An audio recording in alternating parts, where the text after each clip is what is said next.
Kumustahin po ninyo ang kanilang pong buong isang linggo. Kumustahin po ninyo ang tulog.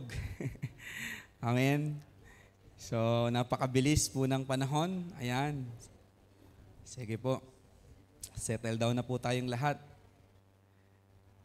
Ayan. Praise God.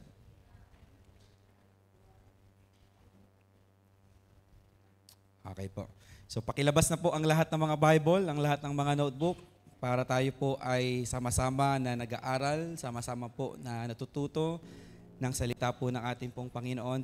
Patingin nga po ng inyo pong mga Bible. Andiyan po bang inyong mga physical Bible? Ayan. Kahit po may screen, pilitin po natin na may physical Bible. Okay?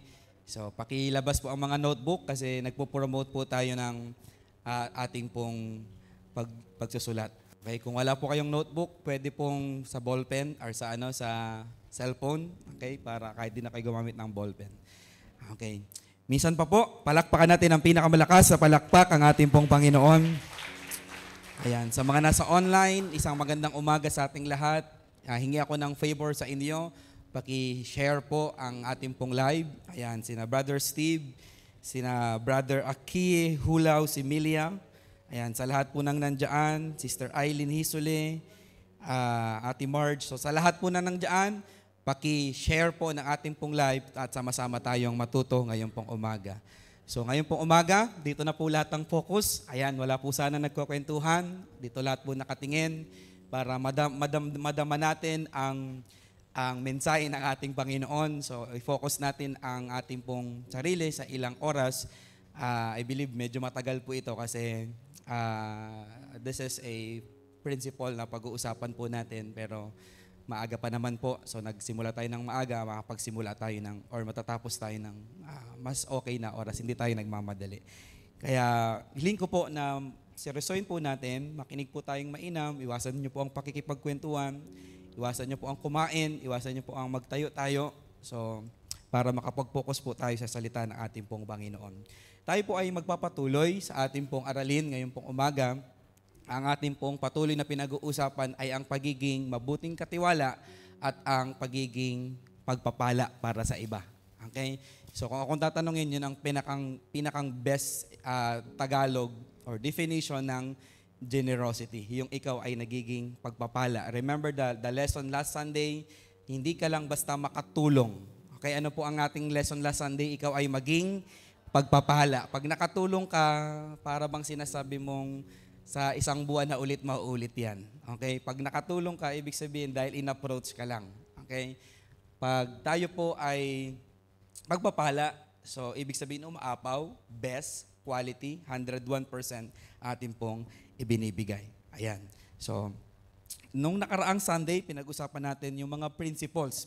Pinundasyon na natin yung bakit ba meron sa Biblia ng stewardship or kanino ba ito nagmula, saan ba ito galing. So, we talk about and nilalima natin na ito talaga ay galing ng Biblia. Hindi ito galing ng mga foundation, ng magagaling na leadership or anumang charity yung ba't natin ginagawa. Ito po ay pananaw, ito po ay turo mula sa Biblia. Kaya we are designed to be a good stewards. Okay, yung katabi mo, nakadesenyo yan para maging mabuting katiwala. Nung siya ay ipinanganak dito sa mundo, nung oras na yon, nung araw na yon, siya po ay magiging responsible na sa kanya pong buhay. I believe ang unang pagiging responsible natin nung nagkamuang tayo, nagkaisip tayo, ano po yung unang stage? Bilang anak, diba? Bilang kabataan, bilang may asawa, lahat po, bilang isang Kristyano, hanggang bilang matanda.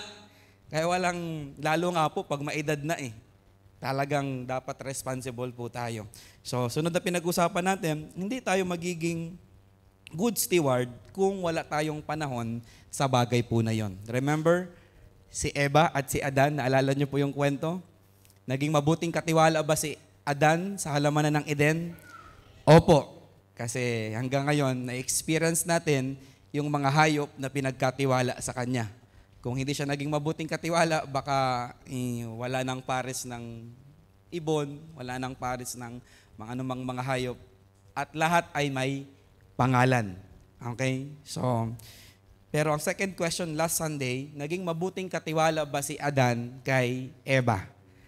So, we conclude na hindi po siya naging mabuting katiwala kasi nung mga panahong nasa temptation, although mangyayari po yon, pero we got the principle na sana po napigilan, sana nagbigay ng oras, sana mabigat yung boses ni Adan kay Eva kaysa doon sa ahas. So, that's the principle. So, isang bagay na ating natutunan, hindi ka magiging mabuting katiwala kung hindi mo bibigyan ng panahon. Ministry mo, pamilya mo, asawa mo, anak mo, business mo.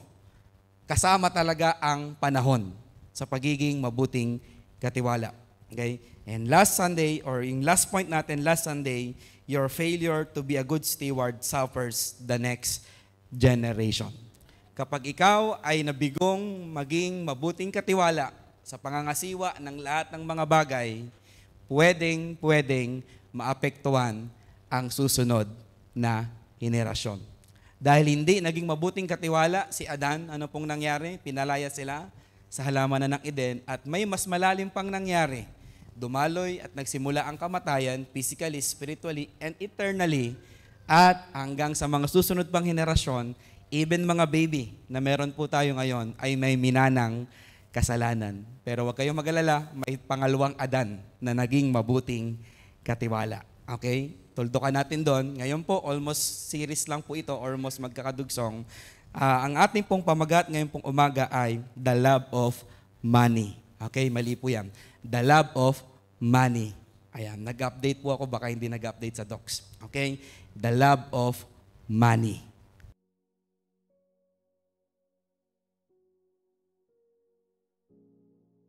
Love of money. That's installation. Okay? Yan po yung ating pong week number 2. The love of money. Sino po ang gusto ng pera? Taas po ang kamay. Pero naman, yung hindi tumaas ng kamay, ano po ang gusto po ninyo? Sige, ulitin ko po. Sino po ang gusto ng pera?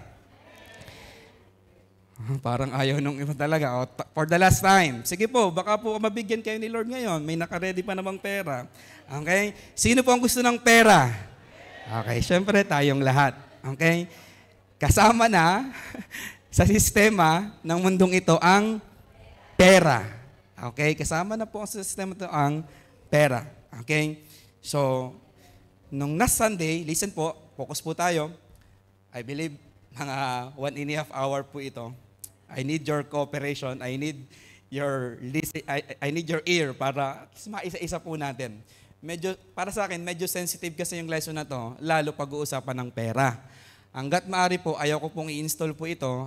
Gusto ko nga po ibang tao, nakikinig lang ako. Kaya nung nagsalita si Ninong Herman sa Donwatch, na-enjoy ko lang ang pakikinig. Pero, nung inaaral ko na to, sabi ni Lord, anak, hindi mo may iwas pag-usapang stewardship and generosity, hindi mo kayang iwasan na hindi ninyo pag-usapan ang pera. Tama po ba? Hindi. So ngayon, mga kapatid, nung nagtuturo si Tita G, anong araw po yon, Friday, lalong bumigat yung conviction, mga kapatid, na i-install ko po ito. Okay? So ang plano ko po kasi personally, December na lang, i-install ito, tapusin ko na muna yung ilang message. Pero nung narinig ko si Tita G, nung madaling araw na yon, so lalong lumakas ang conviction. Kaya nga po, ang title pa lang dun sa unang pinakita, 90% is enough. Diba? Alam niyo nang ibig sabihin nun. Diba?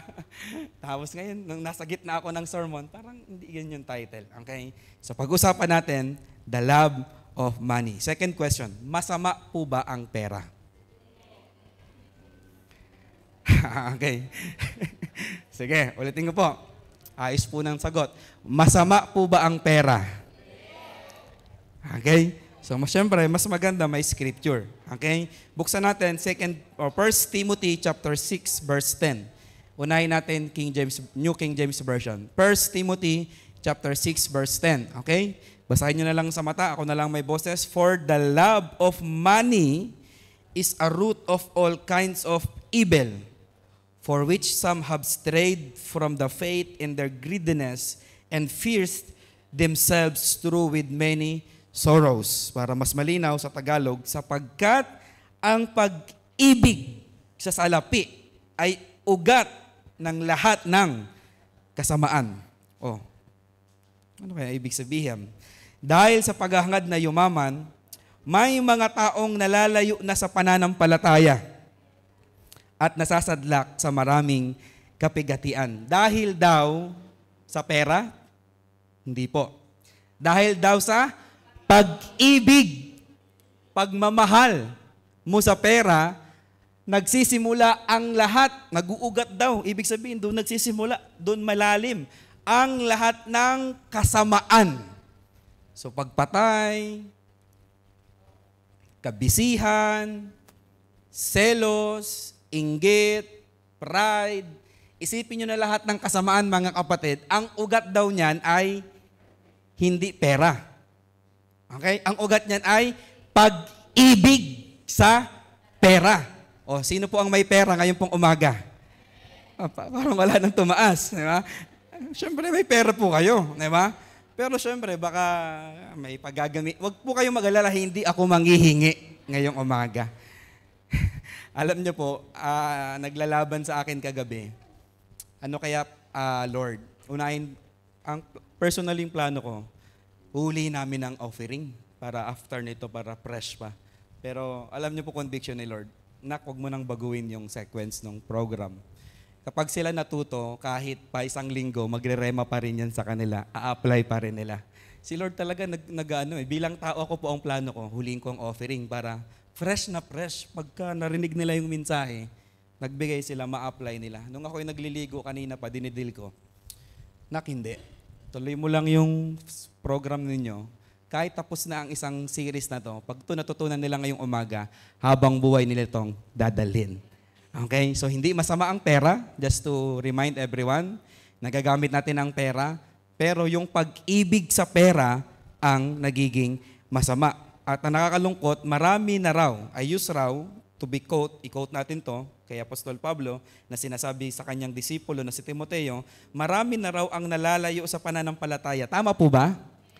Dahil siguro sa desire nila na dun sa pera at sa pag-ibig po nila, hindi mo naman naaaminin niya na, ay, iniibig ko ang pera. Wala namang aamin na mahal ko ang pera. Hindi mo naman sasabihin yan. Pero makikita natin yan kung ikaw ay, kung ginodiyos mo na ang pera. Medyo mabigat ano? At nasasadlak sa maraming kapighatian. So, halos lahat tayo, may mga karanasan na gusto mo lang namang mag-provide, pero hindi mo na malayan, ginamit na ito ng kaaway na ginawa mo ng Diyos ang pera. So, Pastor, bakit mahalaga? Tingnan nyo po kung obserbahan po ninyo, alam nyo po ba na 2,350 verses ang meron sa Biblia patungkol sa pera? Ang dami. 2,350 verses from Old Testament papuntang New Testament, mga kapatid, in-address ang possession, in-address ang finances, investing, saving, pera, in-address. Sa parable ni Jesus, ilan po ang parable ni Jesus, mga kapatid? 38.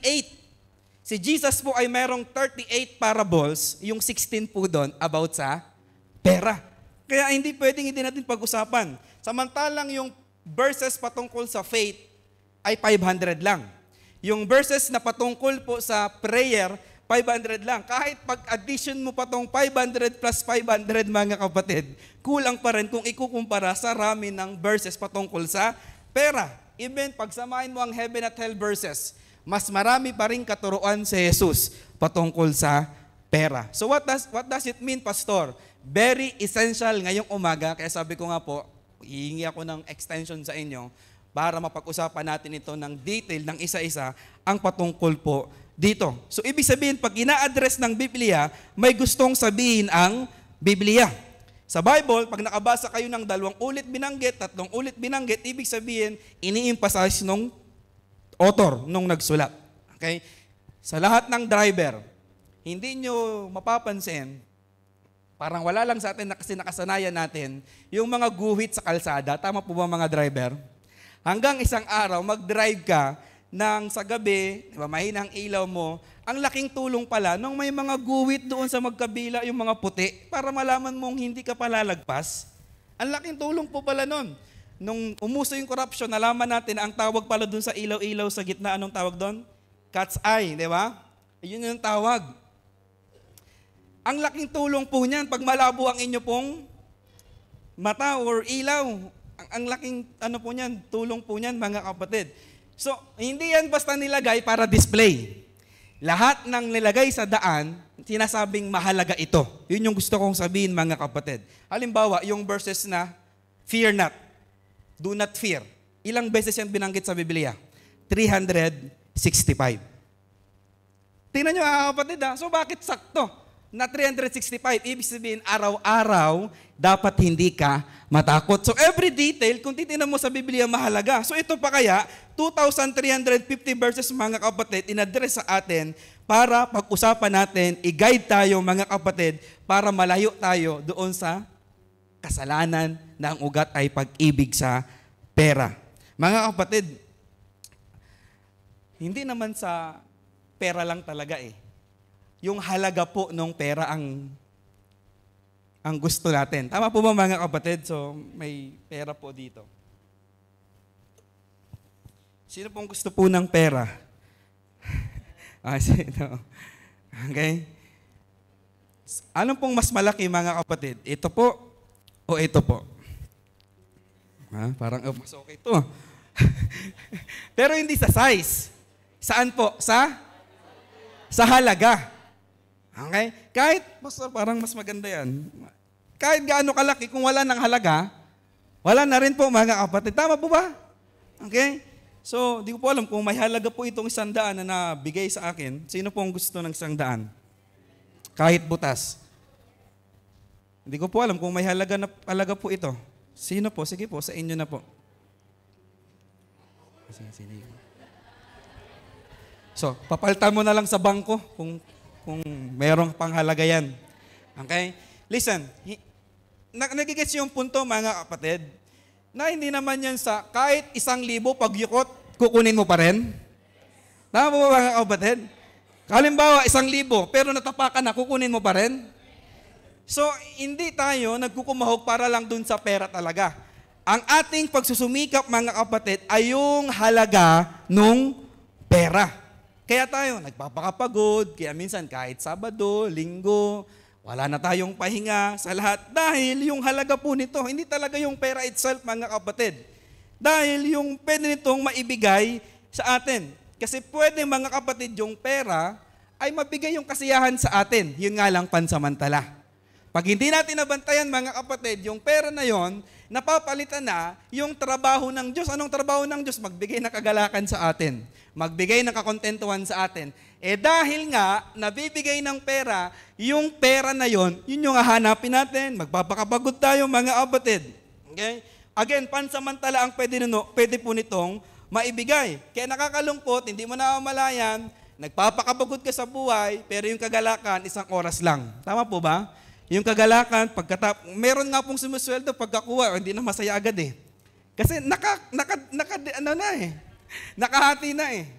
Pero yung kagalakang nagmumula sa ating pong Panginoon, yun po yung dapat hanapin natin pong mga tao. Okay?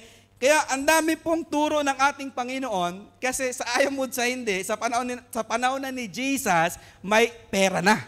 May salapi na mga kapatid. So ngayon, ang trabaho ni Pastor Kim ngayong umaga ay bigyan tayo mula sa tulong ng Banal na Espiritu, ginagamit si Pastor Kim, para ma-handle natin ng maayos, makita natin, ma-remind tayo, yung pera na meron po tayo again. Sino pong may pera ngayong pong umaga?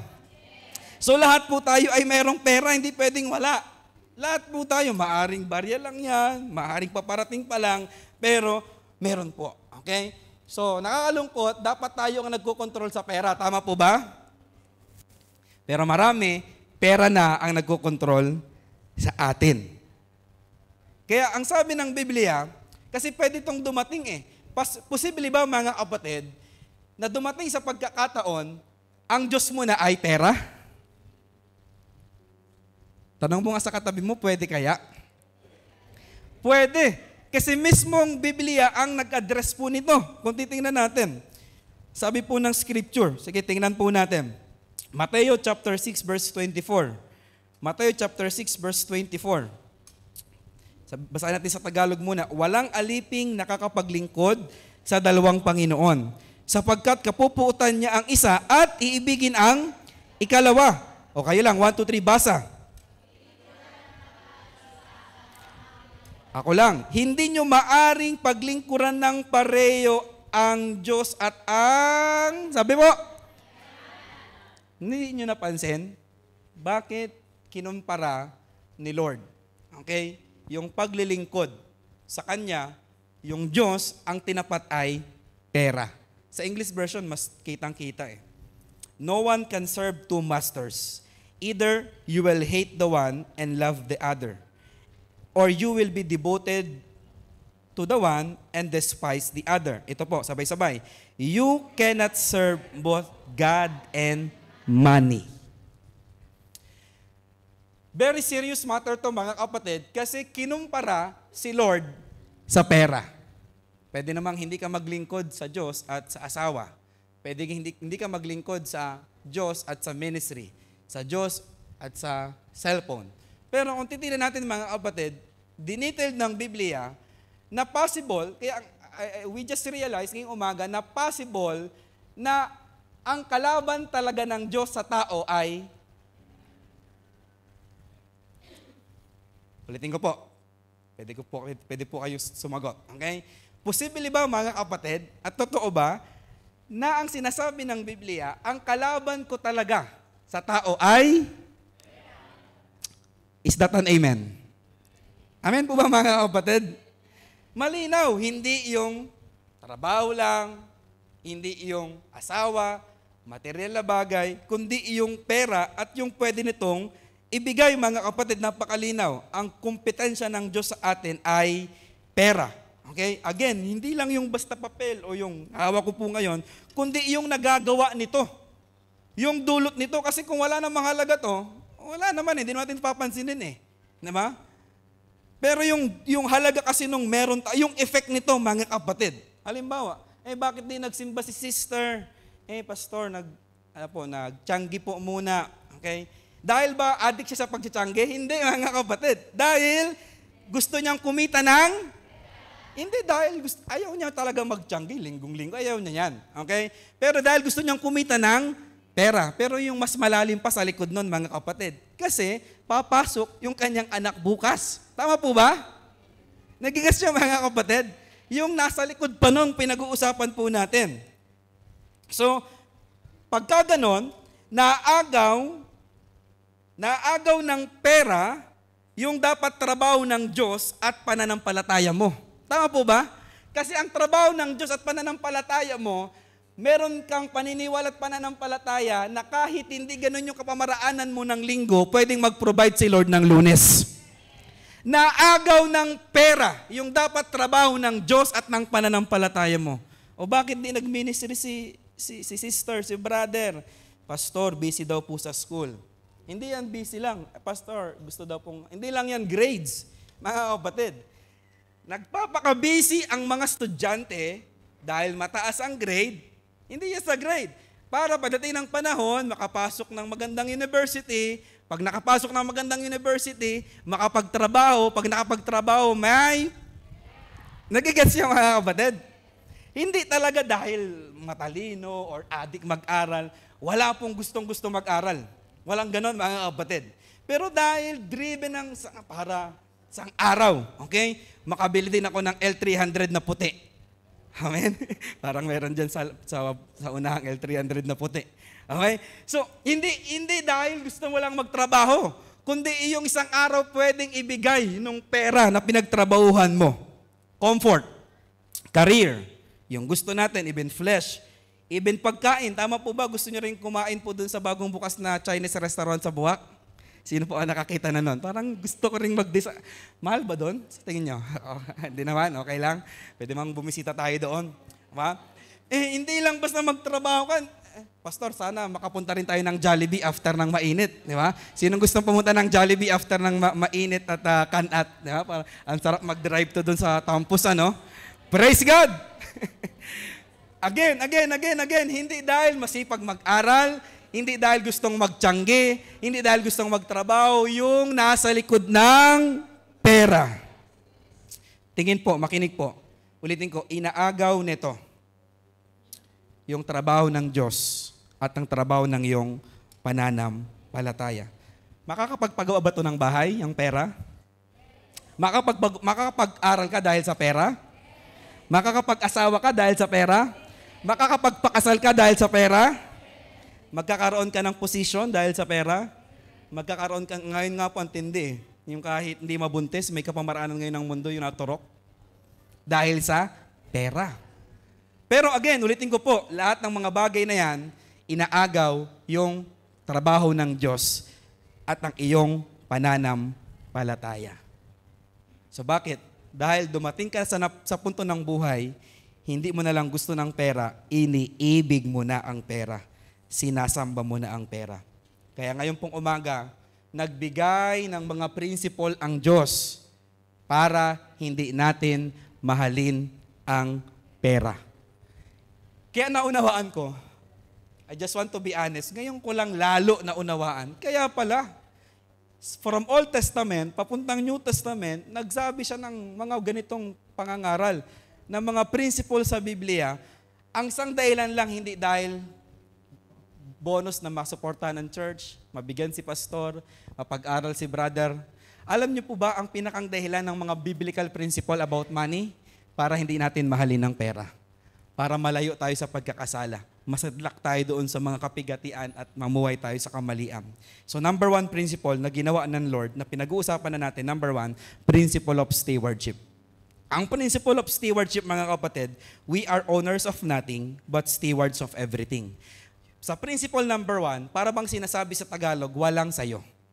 Sabihin mo sa iyong katabi habang ka nagsusulat, walang sayo. Okay? Walang sa atin. So number 1 principle, makinig po, we are owners of nothing but stewards of everything, mga kapatid. So yung principle number 1, kapag walang sa atin, ibig sabihin kay Lord lahat. Okay, hindi mo yan naangkinin. Ang sabi ni Haring David, ang ganda ng content ng worship niya, unang Kronika, chapter 29, verse 10 to 14. Sabi dito, sa harap ng mga tao'y tuwang-tuwa si David na nagpupuri kay Yahweh. Sinabi niya, purihin kayo magpakailanman. Yahweh, ang Diyos na Israel na aming Ama, sa inyo ang kadakilaan ng kapangyarihan at ang karangalan at ang pagtatagumpay, sapagkat inyo ang lahat ng nasa langit at nasa lupa. Kay Lord daw lahat.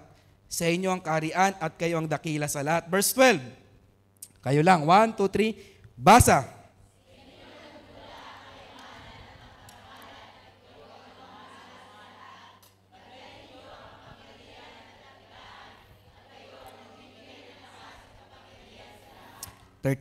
Pinasasalamatan namin kayo, O Diyos, at pinupuri ang inyong maluwalhating pangalan. Verse 14, sabay-sabay tayo. Ngunit, sino ako at ang bayang ito? Buong puso kaming nagkakaloob sapagkat ang lahat ng ito'y galing sa inyo at ibinabalik lang namin. So ngayon, tingin pong lahat, payag ka na yung pera mo ay kay Lord yan? Parang wala nag-amen. Ulitin ko. Tanong ko po, payag ka ba? To be honest. Kung hindi ka payag, hindi, maging honest ka lang din. Okay? Payag ka ba na yung 5,000 savings mo sa ATM mo ngayon ay kay Lord yan? Yung iba po, ano pong sagot? Okay? So listen. Tingin po dito. Papasok na tayo sa exciting part. Listen. So kung kay Lord ang pera, bumulong sa iyo si Lord, nak, yung katabi mo, balo. Wala pang pangsaing. Bigyan mo ng 500. Sinong masusunod? Ikaw nakatiwala nung pera? ATM mo, pero kaninong pera? Kay Lord. Sino masusunod? Si Lord na may-ari, ikaw na may-ari ng ATM.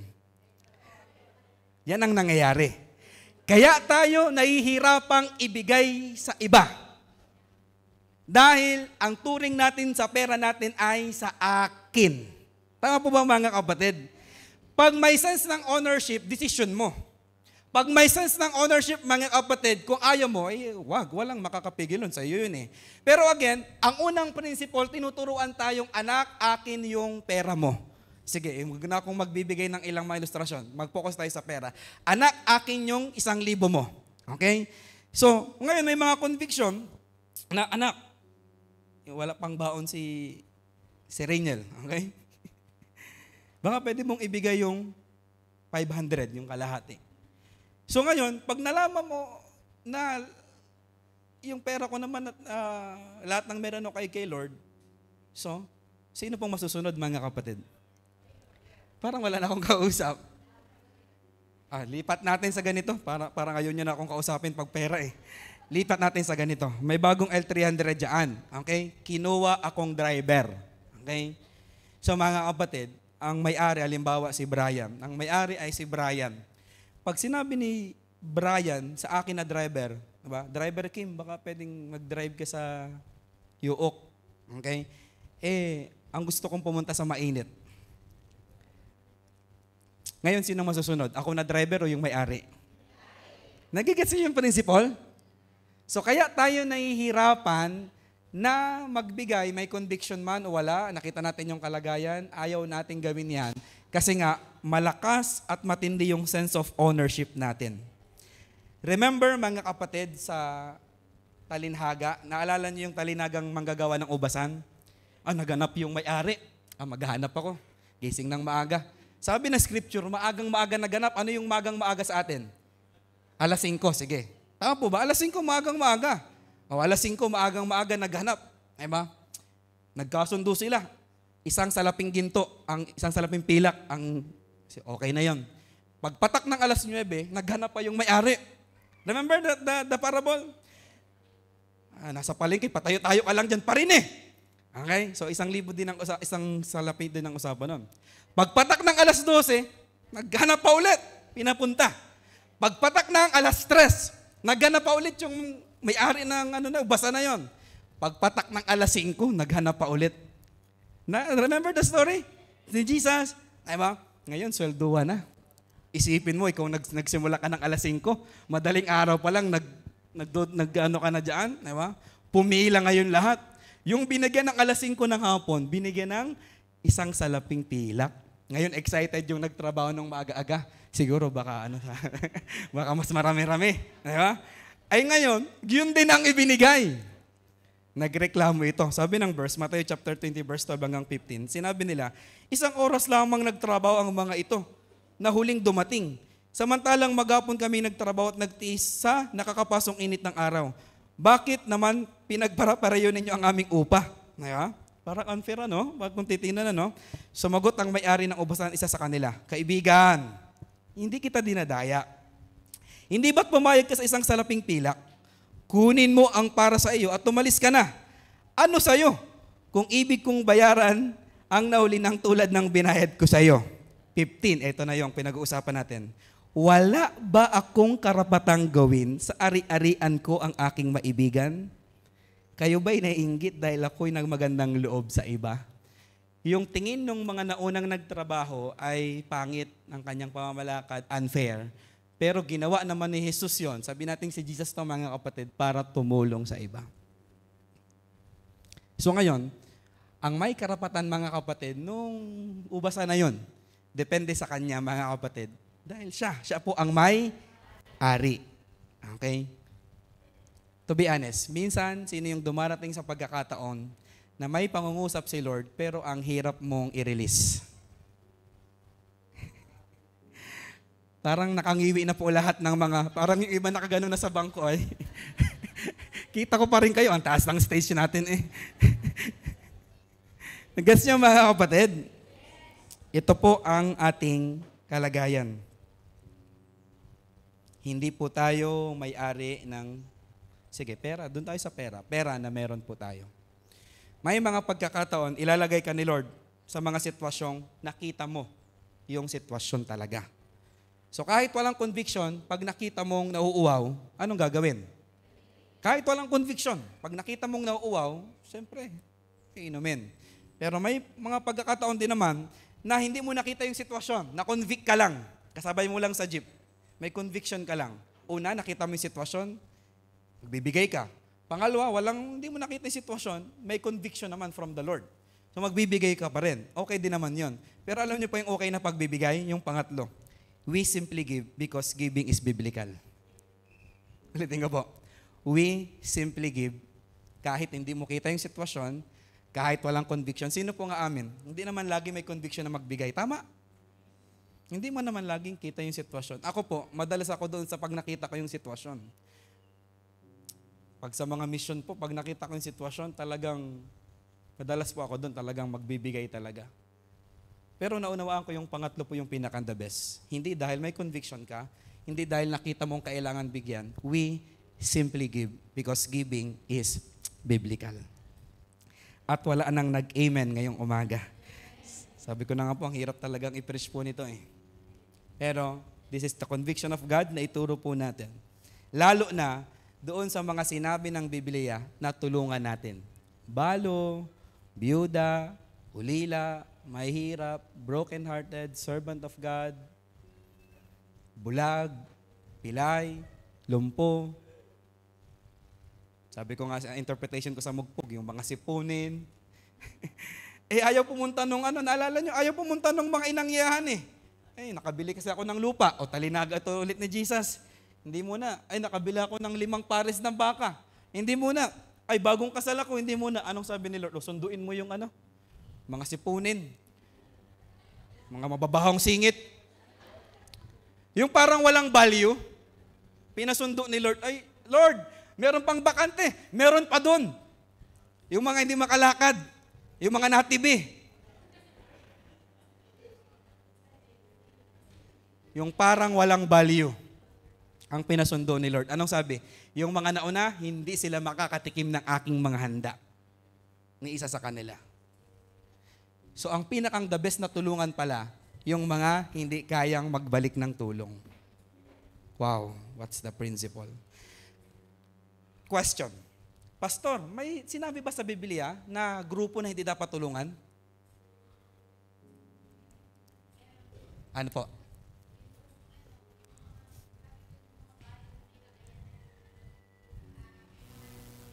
Okay, very good. Okay, tama po. Pero may nireveal si Lord sa akin, may grupo pala na dapat hindi natin tulungan. So praise God, para to sa'yo. Kasi pastor, laging tulong lang tulong eh. Okay, para to sa'yo, pakinggan mo. Okay, isulat mo. May mga grupong hindi dapat tulungan. Yung grupo ng mga tamad. Tama? Huwag pakainin ang tamad. O wag mong tulungan yan. Pag tamad, may karapatan kang hindi magbigay. Biblikal. Pag tamad, may karapatan kang tumanggi. Pero pag balo, biyuda, biblikal yan. Ano po ang definition ng tamad? Yung kakaya namang magtrabaho, yung malakas naman ng kamay, nakakalakad naman, pero lilig ka lang ang isang araw, lalapit sa'yo at ihiram daw at sa katapusan, nakailang katapusan na, tapos na ang taon. Nagigets yung mga kapatid? So, pag may lumapit sa inyong grupo ng mga tamad, again, may karapatan kang tumanggi. Naglakas ng even ha. Palakpakan natin ang ating Panginoon. Hallelujah. So, mga kapatid, ang unang principle ay nagtuturo sa atin na kahit ayaw mo, it doesn't matter how and what you feel. Pag sabi ng may-ari, bigyan. So, magre-release ka talaga. Kahit ayaw mo, kahit wala ka sa mood na magbigay, may kailangan ka din, okay? Pero kapag sinabi ng may-ari, anak, magdadrive ka, okay? Ayaw mo magdadrive ka pa rin, okay? Ayaw mo magbigay, kailangan mo pa rin magbigay. So ang goal nito, hindi natin ibigin yung salapi, okay? Kundi ibigin natin yung pinanggagalingan nito. Pag dumating kayo dito, ang pakiramdam ninyo mga kapatid, saan pa pwedeng magbigay? Sino pa ang pwedeng bigyan?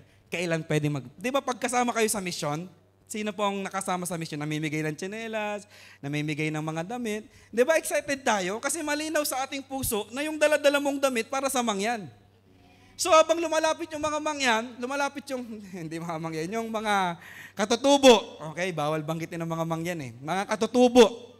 Habang lumalapit, ang sarap mag-serve ng kanin tsaka hotdog sa kanila. Kasi alam mo, kahit paborito mo yung hotdog, hindi ikaw kakain ng hotdog. Ganon po yung principle number 1, na hindi mo ito pang may-ari, ang goal mo ay, ito ay hindi manatili sa iyo. So again, pag malakas pa rin yung sense of ownership, mahirapan tayong mag-release. Ang gusto natin palaging tumanggap. So that's the number 1 principle. 4 na principle po to. Number 2 principle of tithing. Number 1, principle of stewardship. Number 2, principle of tithing. Listen, tingin po lahat dito, mabilis lang magsulat. Mga kapatid, ang tithing po ay hindi usapang law or grace, Old Testament or New Testament. Ang tithing po, kanino po galing? Ang pag-iika po, sino naglikha? Ulitin ko po, ang pag-iika po, sino po naglikha? Ang Diyos, mga kapatid. Okay? Kay Lord galing po ang pag-iika po, yung principle po nito, yung ganitong buhay.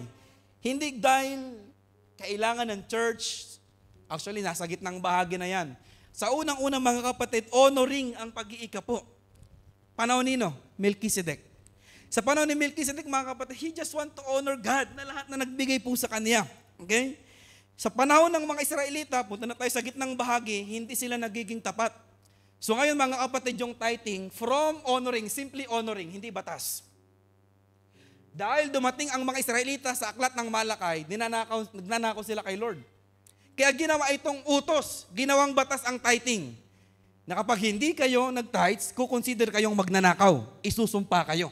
Okay? From simply honoring, when you give tithe, you honor God.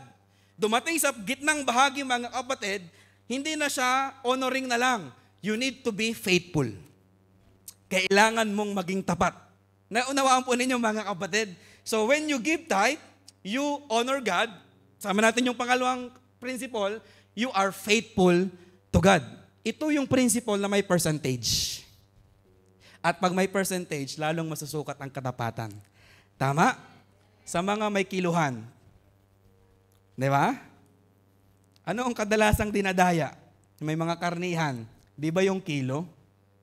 Sa may mga bigasan, di ba medyo ina-adjust ng mga ilang karanasan natin sa mga pagtitinda.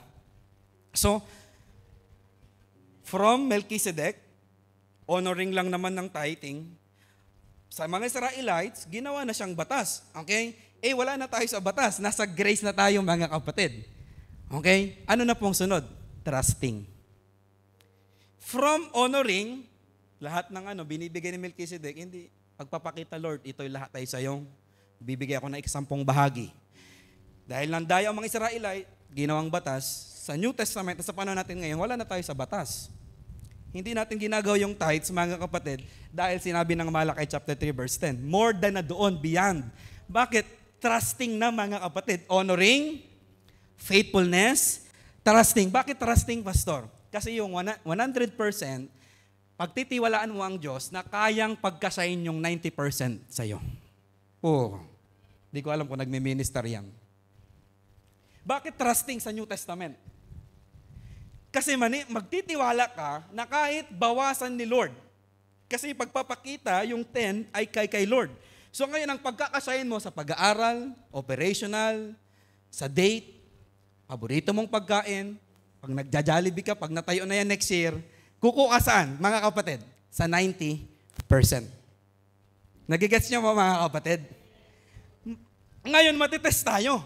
Sa New Testament, apply lahat yung tatlo. When you give tithe, kanina, when you give tithe, in honor mo si Lord, you are faithful to God, at panghuling bagay, nagtitiwala ka na kahit 90%, actually, kung titignan natin, at sinong mas malaki ang natira?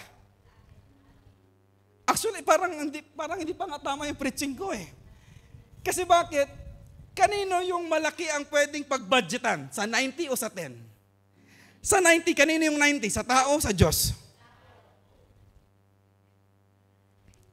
Nagigets niyo mga kapatid? So, kaya this church, we apply the principle of tithing. Hindi dahil sinabi ng Malakay chapter 3 verse 10.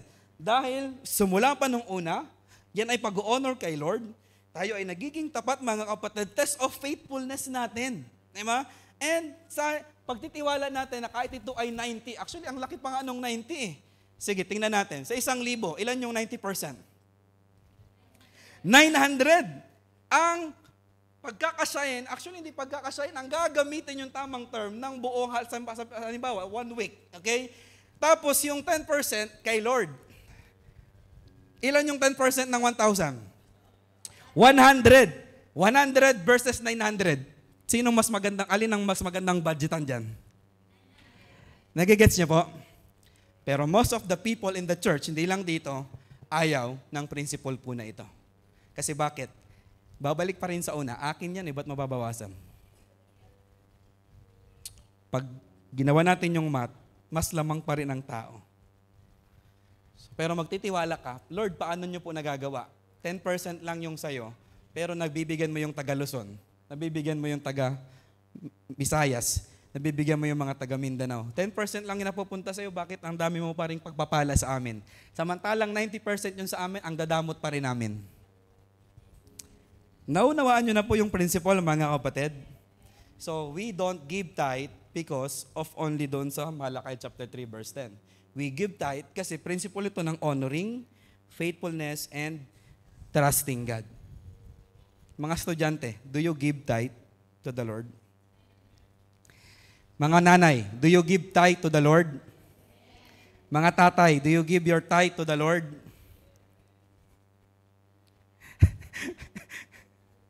Okay? Again, I'm not preaching this dahil ako ang pastor. Okay? Nire-reveal lang natin, ina-unfold natin yung principle about sa money. Sa 90%, pwede na po makabili ng ulam? Mga nanay, sa 90%, pwede na po makabili ng ulam? Mga kabataan, sa 90%, makakapag-save na po? Halos wala na akong kausap. Sa mga may trabaho, sa 90%, makakapag-invest na po kayo? Mga taga-VAJN, sa 90%, sa tingin nyo, makakapag-Jollibee na tayo? Pwede na po. So, sabi nga ng Ninong Herman, so bakit natin ninanakawan ang Diyos? Kung ito ay apply natin ang principle sa Malakay. So, bakit natin hindi ino-honor si Lord? So bakit hindi natin kayang pagkatiwalaan yung malaking porsyento? Isipin mo na lang, yung 10 kayang gamitin ni Lord sa tama. Tayo pa kaya na 90? Question po, or bigyan ko kayo ng ilang pagkakataon na mapakinggan yung mga taong namuhay sa principle ng tithing. Pinagkulang kaya sila ni Lord, palagay ninyo? Yung mga taong very faithful to God. Tanungin ko po kayo, pinagkulang po kayo ni Lord? Sa mga magulang na nagpaaral simula pa noong una, binabawas niyo yung 10%, 90 lang yung sa inyo. Nakapagpatapos kayo ng pag-aaral, mga magulang? Sabi ni Brother Eddie Villanueva, narinig ko lang, wala pang GIL noon, sabi niya. Pero pinili naming lakaran yung katapatan sa pag-iikapo. Dumating kami yung Shilane. Wala nang kinakalog na. Diba? Nag-pray sila kay Lord, nagguman ng himala. Nung kinalog, umano din naman. Pero sabi niya, pero namatay din. Wala talaga. Pero sabi niya, hindi kami tumigil sa pagiging tapat sa pag-iikapo. Ang GIL, ang isa sa growing church sa Pilipinas. Ang Colgate, lagi kong sinasabi sa Don't Watch.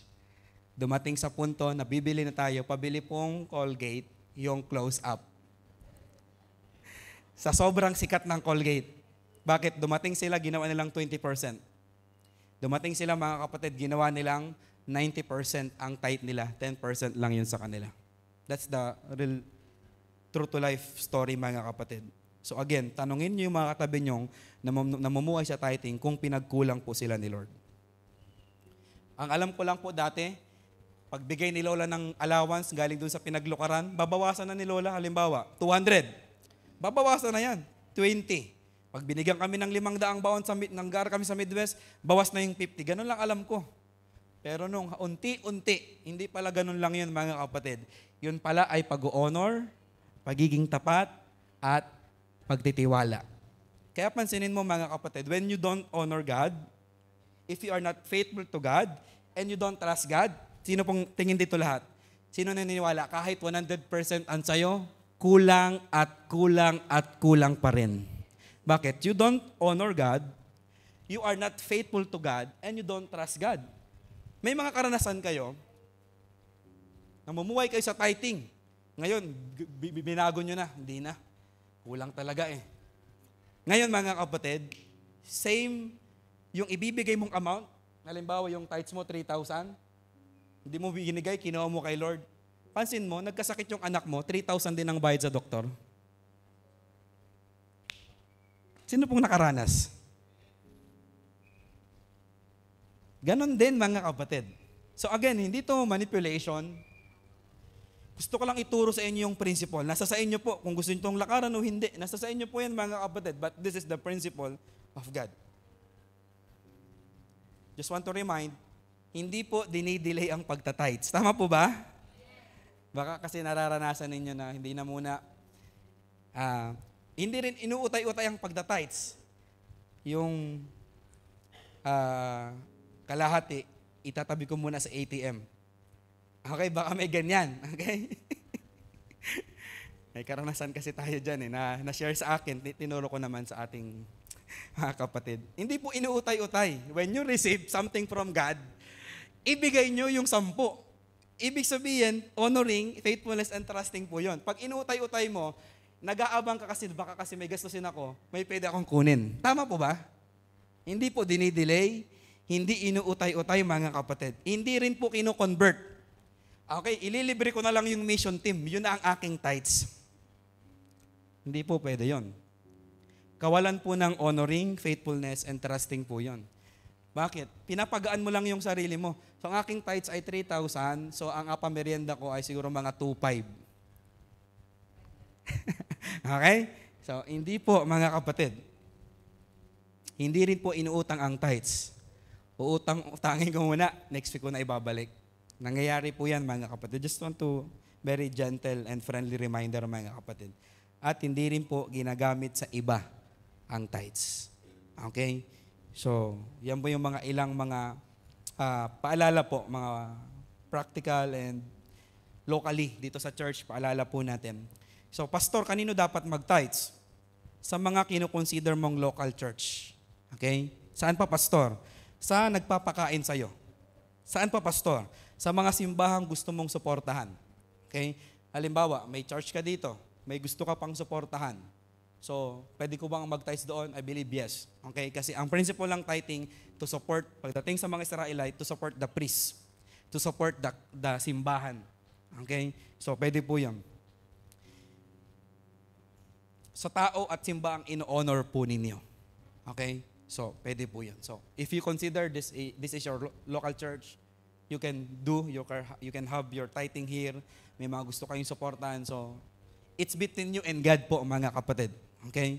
So, that's the second principle. So, pag may principle kang ganyan, awan ko lang kung mahalin mo pa yung pera. Kasi, ang dami palang maiko-consider. That's the biblical. Pangatlong principle, patindi ng patindi, from first, ano po yung unang puntos?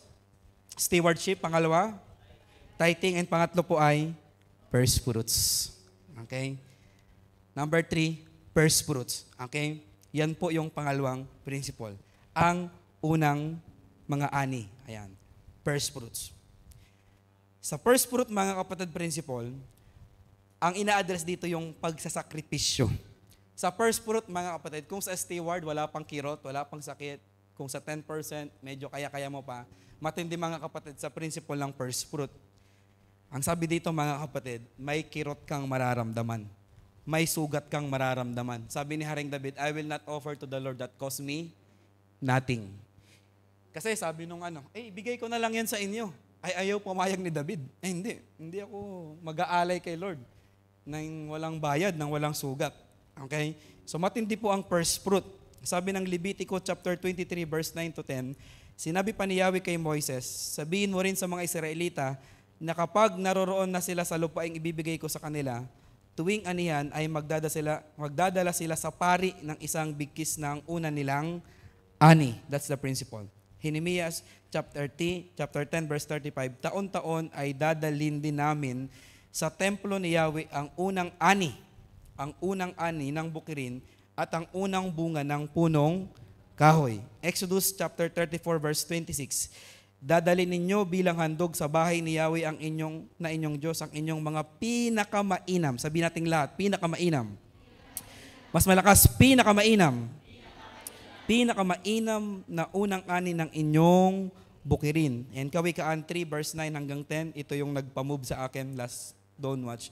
Parangalan mo si Yahweh sa magitan ng iyong mga kayamanan. At mula sa inyong pinakamainam na ani, siya iyong handugan. Verse 10, sa gayon, kamalig mo ay lagi ng aapaw, sisidlan ng inumin ay hindi na nga matutuyuan. Sa ayaw mo sa hindi, kaakibat ng pagbibigay, ng giving principle, money principle, ay ang i-bless ka ni Lord. Pastor, bakit po may sugat ang first fruit? Pinagtrabahuan mo yan eh. Nagpagod ka dyan, unang trabaho mo yan. Tapos ibibigay mo lang kay pastor. Ang hirap po niyan mga kapatid, sa totoo lang. Diba? Pero, again, hindi yan para pagpalain mo si pastor. Iiwas mo yung pagpapala. Ginagawa mo yan para hindi kumabit sa'yo yung greediness. Lord, naunawaan mo naman ako. Diba? Lord, trabaho ko to. Lord, ako nagpagod dito. Lord, may parang reasonable, magbabayad kami ng ganito. Diba? Pero, salamat po sa mga kabataan, sa mga taong nasaksiyan ko na i-apply nila ang ganito pong mga bagay. Nung mga bata po ako, nakikita ko yung mga kapatid nating Roman Catholic diyan. Yung pag may pari, di ba, nakikita ko yung nabalot nila yung mga sa makinang. Alay po nila, di ba? So, nakita ko yung principle, biblical principle po yun, mga kapatid. So, saan pong mga pwede pang gawin po natin?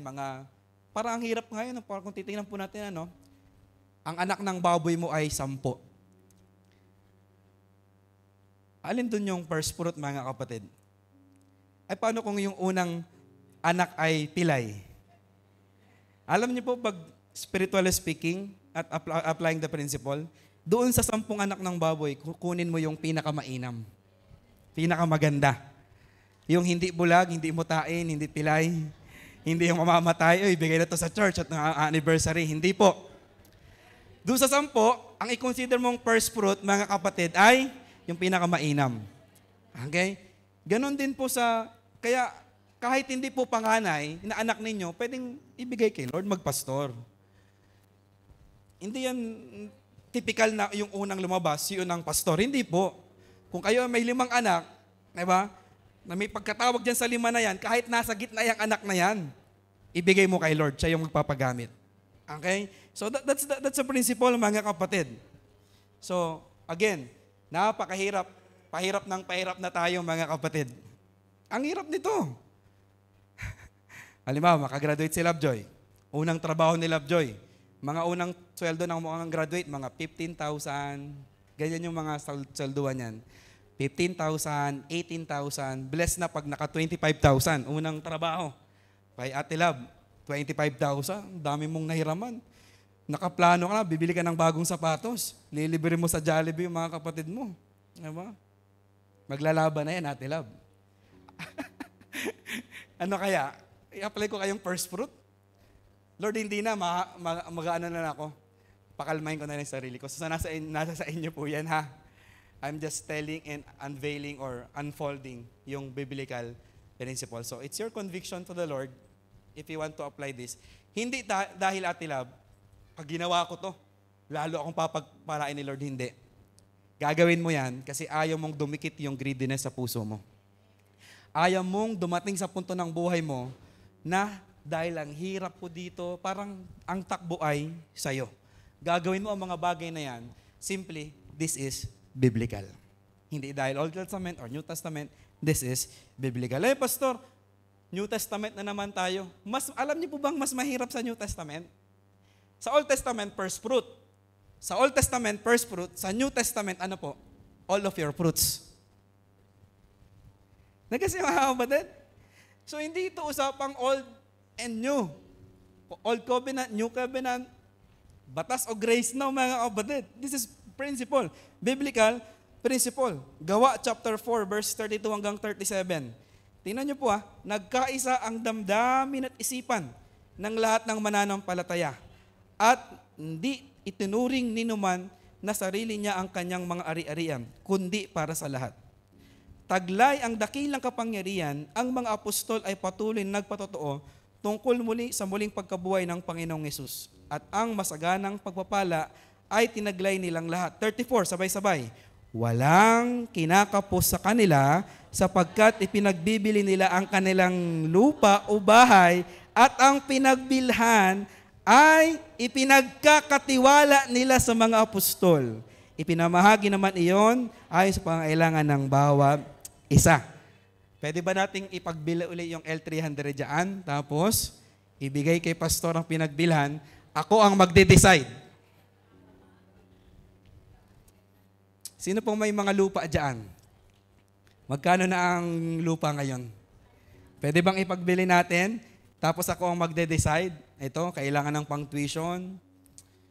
Yung ano dyan, yung rider dyan na nasa labas, baka pwedeng ibenta natin yan.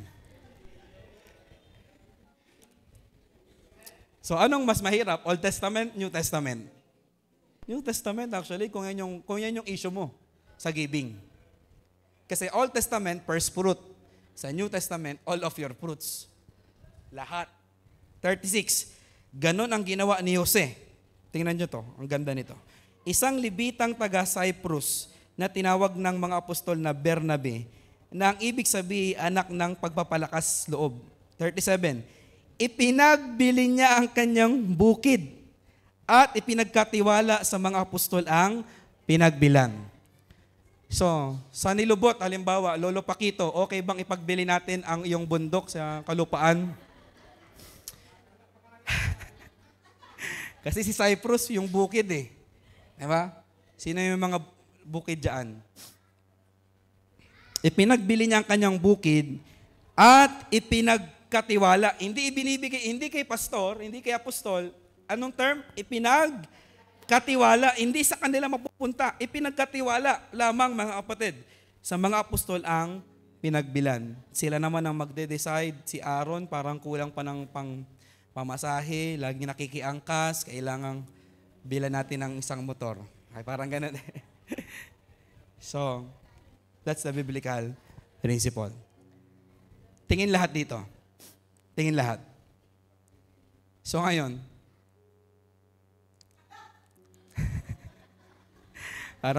parang ayaw nyo na pong pag-usapan po, ano? Sino pong aamin na parang lahat kontra to sa iyo? Tingin ka nga po sa katabi mo ngayon. Parang para sa iyo ah.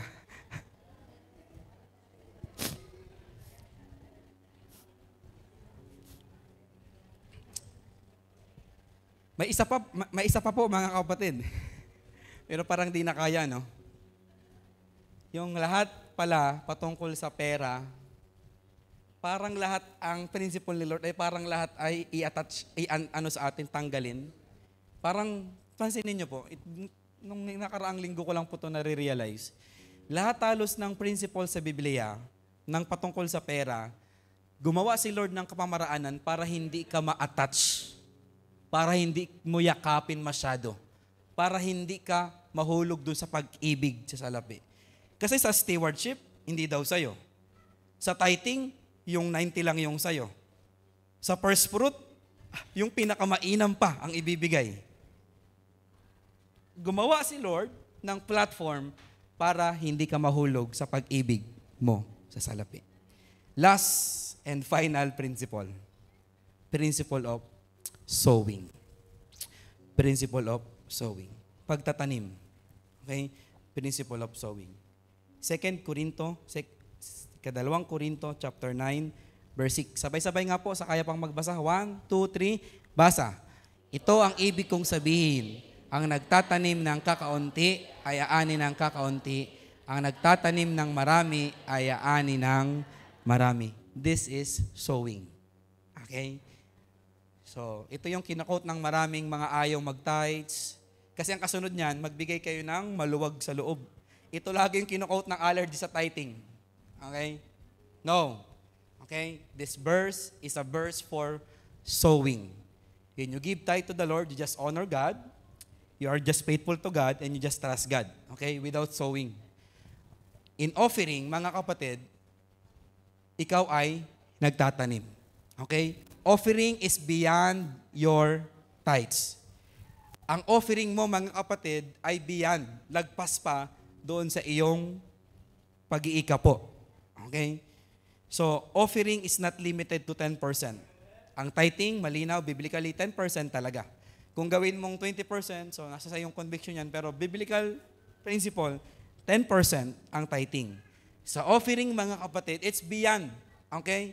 So, if you want, ang principle lang dito ay magtatanim ka. Okay? Pag nagtanim ka naman, ang principle naman, ikaw naman ay aani. Ganun lang naman po yun. Pag maraming tinanim, maraming aanihin. Okay? At ang pinakang mainam pagtaniman ay ang ministeryong may kaugnayan sa pag-abot ng kaluluwa. Tandaan niyo po yan. Ang pinakamainam na pagtaniman ay ang mga ministeryong may kaugnayan sa pag-abot ng kaluluwa. Pwede kang magtanim kay pastor, matabang lupa yan. Pwede kang magtanim sa mga leader, matabang lupa po yan. Okay? At ulitin ko po yung sinabi ko kanina, pwede ka rin magtanim lalo doon sa mga binanggit ni Jesus, doon sa mga tao na yon. Ulitin ko ulit, mga balo, biyuda, mga ulila, may hirap, broken-hearted, servant of God, lumpo, pilay.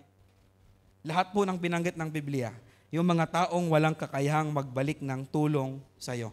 Pastor, gusto kong magtanim. Kanina ako magtatanim? Sa ministry na may kaugnayan sa pag-abot ng kaluluwa, sa mga servant of God, sa mga may hirap, lahat po, yun ang pinakamagandang pagtaniman. Okay? At ang pinakamagandang pagtatanim, mga kapatid, ay ikaw na lang ang nakakaalam. Ulitin ko po. Sa tithing, alam talaga yan. Okay? Diyan na po yan principle po yan Sa offering, ikaw lang ang makakaalam. Okay?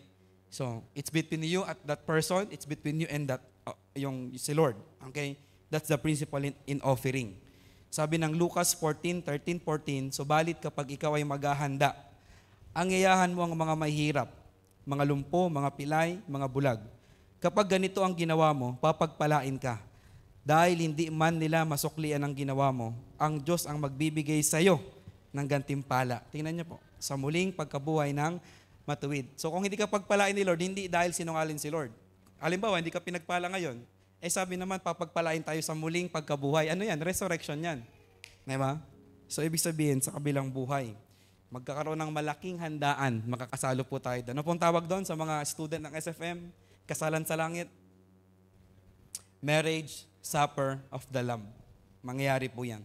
Mateo chapter 6, verse 3-4. Sa halip, kapag nagbibigay ka ng limos, huwag mo nang ipaalam ito maging sa matalik mong kaibigan. Gawin mong lihim ang iyong pagbibigay ng limos at ang iyong ama na nakakita ng kabutihang ginagawa mo ng lihim ang siyang magbibigay ng gantimpala sa iyo. This is a principle of sowing. Okay? So, nawa po, lahat ng mga principle po na to, alam kong mahirap mag-amen ngayong umaga. Pastor, parang kontra lahat sa amin. Parang pabor naman yan sa inyo, pabor naman yan sa church. Kung ganyan ang kaisipan mo, mag-repent ka sa ating pong Panginoon. Hindi ko to tinuturo, or para lang pagpalain ng church, pagpalain lang yung mga lingkod ng Diyos. Tinuturo ito, mga kapatid, because this is biblical. We simply give, we simply tithe, we give our offering, halimbawa, nagbigay ng first fruit. Yung mga, halimbawa, dumating na, may trabaho na si Aaron, si Nadjan, si Nalen. Huwag mong isipin na papagpalain ako ni Lord, ako ay matindi ang pananampalataya. No. Huwag niyong gano'n isipin mo. Bigay mo lang because this is biblical. Walang motive ng pagpapala. Walang motive na gusto kong dumoble kasi naranasan daw nila ng mga taga-JL, kwento ni Tita Marilyn, kwento ni Tita Sheila. Pag ganyan ang pundasyon mo, pag 1 buwan, 3 buwan, di mo pa nararanasan yung kwento nila, hindi mo na gagawin yan sa sunod. Simply give because this is biblical. So pag ginawa mo to, mga kapatid, walang touch ang kaaway sa'yo. Na, pag binalikan natin yung verse, mga kapatid, na masaglak tayo sa anumang kapigatian, na nawala na sa pananampalataya. Bakit? Kahit nandyan ang maraming pagpapala. Pag meron kang biblical principle, 4 yan. Stewardship, tithing, first fruit, and sowing principle. Malinaw sa'yo na hindi kayang malunod na mga blessing na meron ka. Kahit ikaw ay maging bilyonaryo na, tutugtog ka pa rin sa church. Kahit ikaw po ay may ilang sasakyan na, mga kapatid, sasama ka pa rin sa misyon, naka-misyokel man o naka-chariot. Kasi hindi ka naapektuhan, kasi ibig sabihin, nasa sa'yo na lahat. Yung principle na naturo ni Lord sa atin. So, again, we are owners of nothing. We just honor God. We just need to be faithful to God, and kailangan lang pagkatiwala sa ating pong Panginoon. I will not offer to God that cost me nothing. Yan yung mga ilang principle. Panghuling bagay, magtatanim ako sa matabang lupa. So hopefully po, nakatulong, may medyo teaching style ngayong umaga, pero nawa po, kahit nauna na yung ating tithing and offering, if God give you the conviction, hindi lang ngayong umaga, hindi lang ngayong series na to, ipaayos natin ang ating puso sa harap ng ating pong Panginoon. Hindi ka nag-iisa. Marami tayong minsan nahihirapan tayong magbigay, may mga mali tayong kaisipan, para bang sinasarili po natin. That's the nature of man. Kahit nga yung bata, kaya tuwang-tuwa ako pag bata mapagbigay. Kasi ang nature ng bata, madamot. Pansinin ninyo, tuwang-tuwa ako sa batang mapagbigay. Kasi halos lahat ng mga babying aking hinihingian, pag ganun ang ano nila. Pansinin ninyo yung mga baby. Nature yan eh. Nature nating lahat. So we need to be faithful to God. Ipaayos natin ang ating buhay sa harap ng ating pong Panginoon. So, sa apat na principle, alin dito yung nalalakaran mo na? Alin dito yung, Lord, I need your help in this area. Talagang nahihirapan po ako. Hilingin mo yung tulong kay Lord. Napaka-gracious ni Lord. Okay? So, hindi ko sasabing masamang tao ka, magnanakaw ka. Hindi nyo maririnig yan sa akin, mga kapatid. Okay? Napaka-gracious ni Lord. Sa mga panahong nag-fail tayo, mga panahong hindi natin ito na-apply, alam niyo po, kahit next week or ngayon po, pag in-apply mo yan, mga kapatid, i-honor po ni Lord. And pwedeng pagsimulan na magandang kultura at pananaw sa loob at sa isang iglesia. Tayong lahat po ay tumayo, tayo po ay umawit ng isang awit sa ating pong Panginoon. Pili nga po tayo. Alin po sa principle na yan, ang struggle ka, hindi mo pa nagagawa, to be honest, ayaw mong gawin, kontra kang gawin ang bagay na ito. So again, hindi ito galing sa akin, ito po ay simply biblical. Tayo po yumuko. Tayo po'y pumikit. Awitin po natin ang katapatan ng ating pong Panginoon ngayon pong umaga.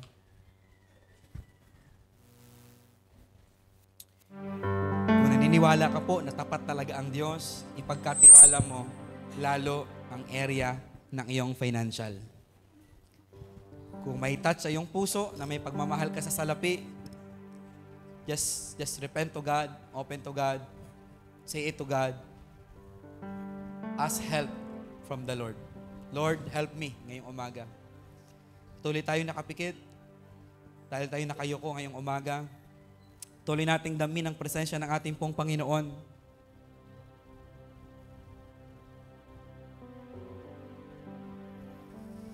Just between you and God. Just be honest and be faithful to God. Lord, hirap po ako sa ganitong bagay. Lord, hindi ko pa ito nalalakaran. Lord, kontra ako sa ganitong aralin. Lord, may burden to sa akin. Alam niyo po, kung hindi ko po kayo na-deal personally in this preaching, si Lord po ang magdi-deal po sa inyo niyaan ng mga bagay po na ito. If God is really giving you conviction, hindi na kailangang umabot pa ng next Sunday to apply this principle. You can just apply this principle sa iyong kapatid, sa iyong church, sa iyong pastor, sa iyong kapitbahay, sa iyong mga magulang. Just close your eyes and be sensitive.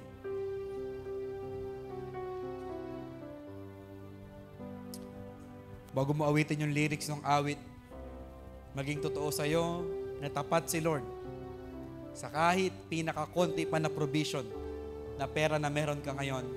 He will sustain you.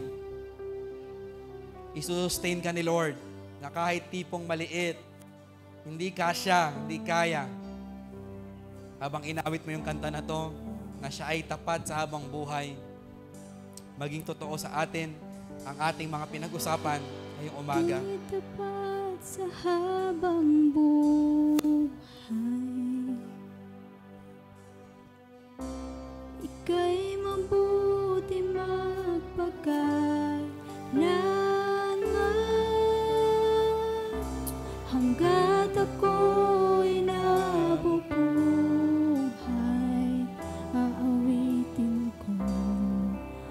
kabutihan.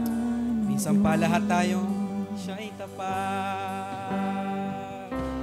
Ika'y tapat sa habang buhay.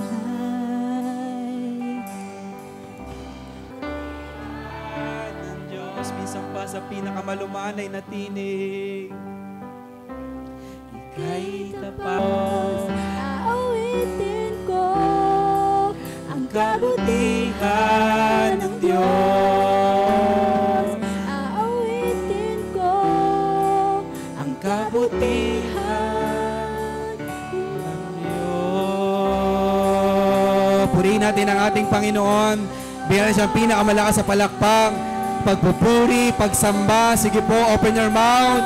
Open your lips. Hallelujah. The best clap offering that we can give to God. Hallelujah. Let's honor Him. Let's honor Jesus. Hallelujah. Hallelujah.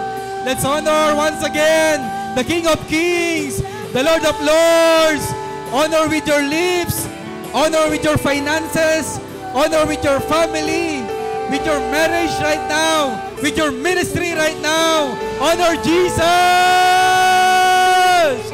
Honor Jesus. Thank you, Lord. You deserve our praises. You deserve our faithfulness. Hallelujah. Hallelujah.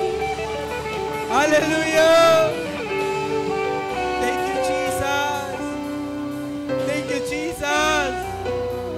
Thank you, Holy Spirit. Thank you, Holy Spirit. Salamat po. Salamat po, aming pong Panginoon. Nakikita po ninyo ang aming pong mga kapatid. You know every struggle that we have in the area of our finances. Panginoon, baka nga po kami struggle dahil walang katapatan sa aming pong buhay. Maaaring hindi kami sumusunod in the biblical giving that you have on your word. Lord, we repent ngayon pong umaga.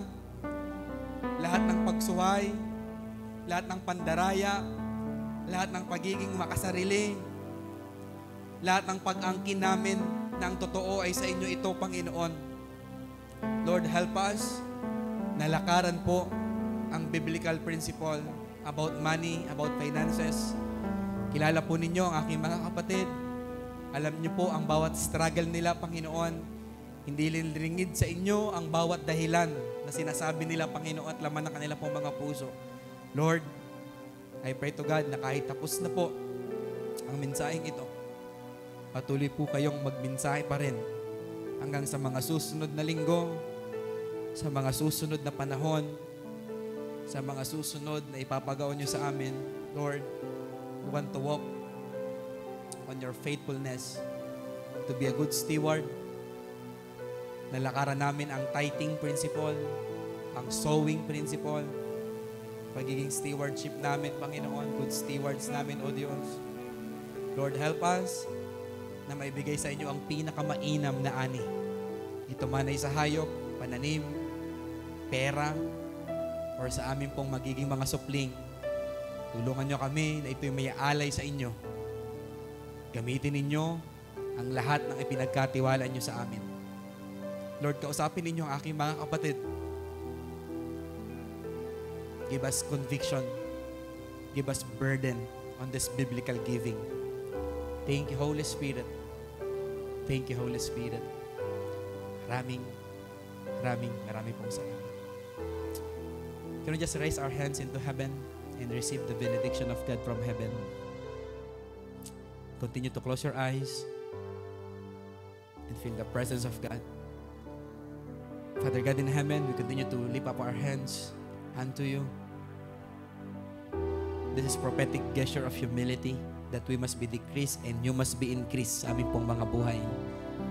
Sa aming pong pagtaas ng kamay, kinikilala namin na ang lahat ng sa amin, ito lamang po ay pinagkatiwala ninyo. Kayo ang totoong may-ari ng lahat, ibig ng aming buhay. Sa aming pagtaas ng kamay, we declare life. We continue to cancel every premature death, every deception, every temptation, every greediness, every fornication in our life. lahat ng pagsamba sa Diyos-Diyosan, spirit of competition, spirit of religion, and a spirit na hindi sa inyo, Lord. In the mighty name of Jesus, we rebuke it now. In the mighty name of Jesus. Mula dyan sa iyong kalangitan, ang buhay, ang pagpapala, ang biyaya, ang lakas at ang bunga ng Espiritu, ang ating maranasan ngayon at magpakailanman sa pangalan ng Ama, ng Anak, at ng Banal na Espiritu. Tayong lahat ay magsabi ng Amen and Amen. Bigyan natin ang pinakamalakas sa palakpak. Hallelujah!